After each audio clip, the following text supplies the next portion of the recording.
کہ یہ جو بات کر رہے ہیں اس پہ تو تعجب ہے۔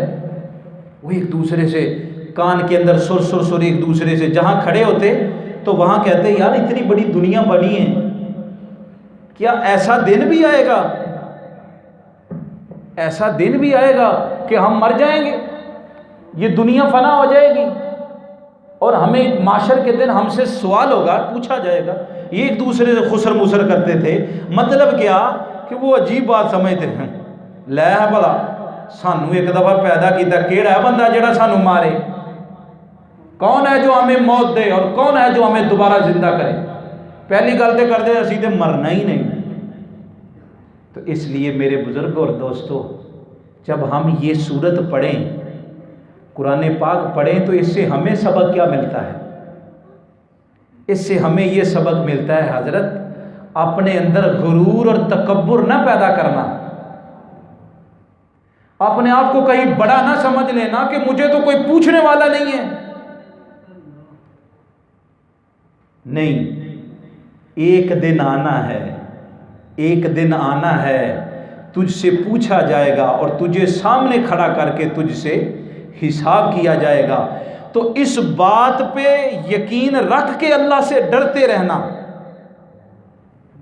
توجہ ہے کہ یہ بات، یہ عقیدہ دل میں رکھ کے پھر ڈرتے رہنا کہ اس کی پکڑ آ سکتی ہے، اس کی پکڑ آ سکتی ہے، ہم پکڑے جا سکتے ہیں۔ تو یہ عقیدہ رکھ کے بندہ زندگی گزارے اور اسی عقیدے پہ بندے کو موت آ جائے تو سمجھ لو اللہ سے ڈرنا آپ کا کام ہے اور جنت کا مستحق بنانا اس رب رحمان کا کام ہے۔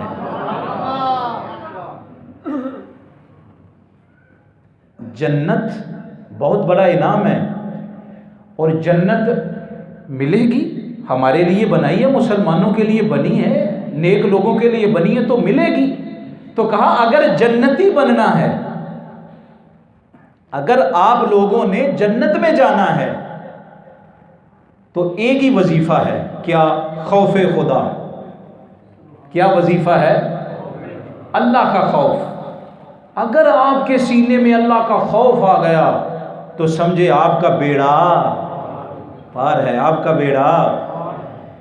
اس لیے فرمایا ایک دن مومنو تمہیں مرنا ضرور ہے، ایک دن مومنو تمہیں مرنا ضرور ہے، پڑھتے رہو نماز یہ قول رسول ہے، پڑھتے رہو نماز یہ قول رسول ہے، ایک دن مومنو تمہیں مرنا ضرور ہے، پڑھتے رہو نماز یہ قول رسول ہے، پڑھتے نہیں نماز جو ان کا قصور ہے، پڑھتے نہیں نماز جو ان کا قصور ہے، اور سن لو ایک دن مومنو تمہیں مرنا ضرور ہے، ایک دن مرنا ہے، ایک دن آخر موت ہے۔ تو یہ سورت ہمیں بتا رہی ہے کہ ان کی طرح نہیں، وہ تو سمجھتے ہم آزاد ہیں، ہم تو آزاد پنچھی ہیں، ہمیں کون پوچھے گا؟ نہیں، ہم آزاد نہیں ہیں۔ نہ عورتیں اپنے آپ کو آزاد سمجھیں، نہ مرد اپنے آپ کو آزاد سمجھیں، کوئی بھی آزاد نہیں، سب اس کے زیر سایہ ہیں۔ وہ مالک ہے، ہم اس کے غلام ہیں، اور غلام کبھی آزاد نہیں ہوتا، وہ تو غلامی میں ہوتا ہے۔ ہاں اتنی بات ہے، اگر ہم اللہ کے غلام بن جائیں گے، ہم اپنے رب کے مالک ہو جائیں گے، تو پھر دنیا کی غلامی سے ہمیں دور کر دیا جائے گا، پھر دنیا کی غلامی سے ہمیں دور کر دیا۔ تو یہ کافر جو تھے، اہل قریش، یہ مراد ہے۔ وہ ایک دوسرے سے خسر مسر کرتے کہ یہ ایسا ہو سکتا ہے کہ قیامت آئے گی؟ آئے گی بھائی، آئے گی، ضرور آئے گی۔ آگے فرمایا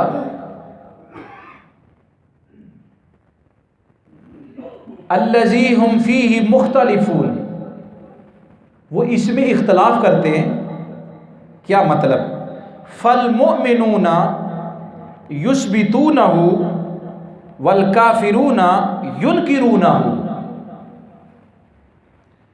وہ جو مومن ہیں یثبتونہ، وہ اس کا اثبات کرتے ہیں، وہ اعلان کرتے ہیں کہ یہ برحق ہے، لیکن والکافرون ینکرونہ، اور کافر اس کا انکار کرتے ہیں۔ کافر اس کا کیا کرتے ہیں؟ انکار کرتے ہیں۔ اچھا، میں درمیان سے جو ہے وہ برکت کے لیے تو میں پڑھ دیتا ہوں، لیکن اس کی تفسیر میں نہیں جا سکتا، وقت بہت زیادہ لگ جائے گا۔ آگے فرمایا أَلَمْ نَجْعَلِ الْأَرْضَ مِهَادًا وَالْجِبَالَ أَوْتَادًا وَخَلَقْنَاكُمْ أَزْوَاجًا وَجَعَلْنَا نَوْمَكُمْ سُبَاتًا وَجَعَلْنَا اللَّيْلَ لِبَاسًا۔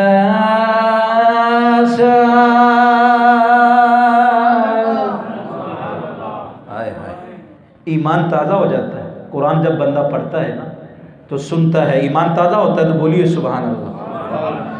أَلَمْ نَجْعَلِ الْأَرْضَ مِهَادًا وَالْجِبَالَ أَوْتَادًا وَخَلَقْنَاكُمْ أَزْوَاجًا وَجَعَلْنَا نَوْمَكُمْ سُبَاتًا وَجَعَلْنَا اللَّيْلَ لِبَاسًا۔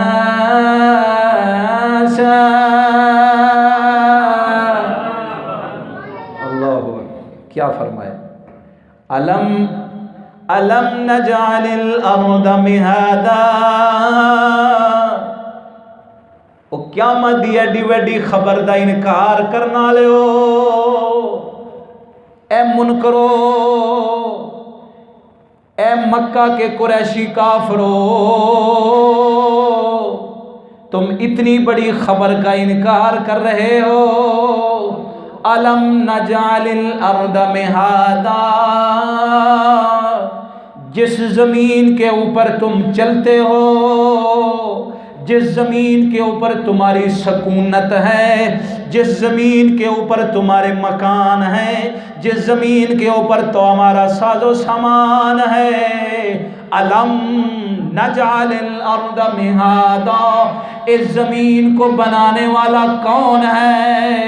او دسو نہ ذرا، میریاں گلاں دا انکار کرنا لیو، او میریاں گلاں تو مکر جانا لیو، ذرا دسو او یہ زمین نو بنان والا کون ہے؟ اے زمین نو مہاد کرنے والا کون ہے؟ اگے رب تعالیٰ نے فرمایا والجبال اوتادا، او ذرا دسو اے بڑے بڑے پہاڑاں نو زمین تے کھڑا کرنے والا کون ہے؟ اے بڑے بڑے پہاڑ زمین تے ٹھہران والا کون ہے؟ وَخَلَقْنَاكُمْ أَزْوَاجًا، اور توانو جوڑا جوڑا بنان والا کون ہے؟ ہائے ہائے ہائے، اور شکر بنتا ہے اور بندہ وہ ہے جس کی گردن جھک جائے، اپنے رب کے سامنے سر سجدے میں ہو جائے، اللہ سونیا تیرا شکر ہے، تو زمین نو ساڈے واسطے ہموار بنائے، زمین نو ساڈے واسطے ساکن کیتا ہے، انہاں پہاڑاں نو ساڈے واسطے زمین تے جمایا ہے، اور فرمایا اے اللہ سونیا تیرا شکر ہے، تو ایک نہیں جوڑا جوڑا پیدا فرمایا ہے۔ او فرمایا تسی میری زمین بنان دی بھی ناشکری کرے گے، او پہاڑ بنائے تسا ناشکری کی تھی، اے بنان والے اسیاں، او کائنات دے بادشاہ اسیاں، کائنات دے مختار اسیاں، کائنات دا قبضہ میرے کولے، تے پھر توانو کیڑی بیماری ہے؟ او کیوں نہیں میری بارگاہ چ جھک دے؟ حق بنتا ہے، ہر انسان کا حق بنتا ہے کہ وہ جھک جائے اس رب حقیقی کے آگے عبادت کرے تو اسی رب حقیقی کی۔ سارے نہیں بولے سبحان اللہ۔ اب آگے اللہ تبارک و تعالی ان کو ایک ایک چیز گن کے کہہ رہا ہے میرا احسان وہ بھی نہ سمجھے تم۔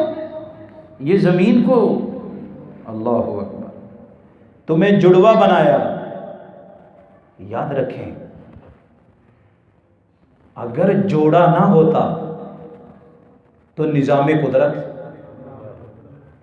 دیکھیے حضرت آدم علیہ السلام کو جب جنت میں ٹھہرایا گیا نا، تو جب آپ نے وہاں پھل رکھے اور کھائے، پھل شل کھایا انہوں نے، وہاں پہ اناج جب کھایا نا، تو وہ جو اندر نفس رکھا گیا تھا، نفس، آپ کو پتہ ہونا چاہیے فرشتوں میں اور انسان میں بڑا فرق یہ ہے کہ اللہ نے فرشتوں کو نفس نہیں دیا، اللہ نے فرشتوں میں نفس نہیں رکھا، انسان کے اندر اللہ نے نفس رکھا ہے۔ تو یہ جو نفس ہے یہ بہت بڑی چیز ہے۔ قرآن پاک میں ایک جگہ جب آپ پڑھیں نا تو اس نفس سے جب اللہ نے پوچھا بتا میں کون ہوں، تو یہ کہنے لگا میں ہوں، یہ رب کے سامنے کہنے لگا میں ہوں۔ تو پھر اس کو 100 سال اس کو گرمی میں رکھا آگ کے اندر، پھر نکالا، پھر پوچھا کہ اب بتا میں کیا ہوں، تو پھر کہنے لگا میں ہوں۔ پھر اللہ تعالیٰ نے اس نفس کو 100 سال سرد میں رکھا، سردی میں۔ جب 100 سال اس کو سردی میں رکھا، پھر نکالا، پھر پوچھا کہ میں کون ہوں، تو کہنے لگا کہ تو میرا خدا ہے۔ یعنی جب اس کی اپنی خواہشات مری تو پھر اس نے کہا کہ تو ہے، تو ہے، میں ختم ہو گئی۔ تو یہ نفس جو ہے، جو اتنی طاقتور چیز ہے، جب یہ انسان کے اندر رکھی نا، یہ انسان کے اندر رکھی ہے، فرشتوں میں نفس نہیں ہے۔ اسی لیے حضور فرماتے ہیں جس کا نفس اس کی عقل پہ سوار ہو گیا تو وہ سمجھے کہ جانوروں سے بھی بدتر ہے۔ اور اس کی مثال 9ویں سپارے میں اور بھی جگہ قرآن پاک میں اللہ نے بتائی ہے کہ اولئک کالانعام بل ہم اضل، کہا یہ تو جانوروں سے بھی آگے نکلے ہوئے ہیں۔ وہ کون ہے؟ یعنی اگر بندے کا نفس، بندے کی خواہشات اس کی عقل پہ سوار ہو جائے تو وہ سمجھو جانوروں سے بھی بدتر ہے۔ تو کہا اگر اس کا نفس مر جائے اور اس کو عقل سلیم آ جائے تو وہ فرشتوں سے بھی افضل ہے، وہ فرشتوں سے بھی۔ ایسے نہیں علامہ کہتا ہے بڑا مشکل ہے انسان بننا، بڑا مشکل، تو بات دور چلی جائے گی۔ تو کہا ہم نے تمہارا جڑوا بنایا، وَخَلَقْنَاكُمْ أَزْوَاجًا، تمہارے جوڑے بنائے۔ کیوں؟ جب حضرت آدم علیہ السلام کو رکھا گیا، نفس اندر تھا، تو نفس نے جب اپنا آپ ابھارا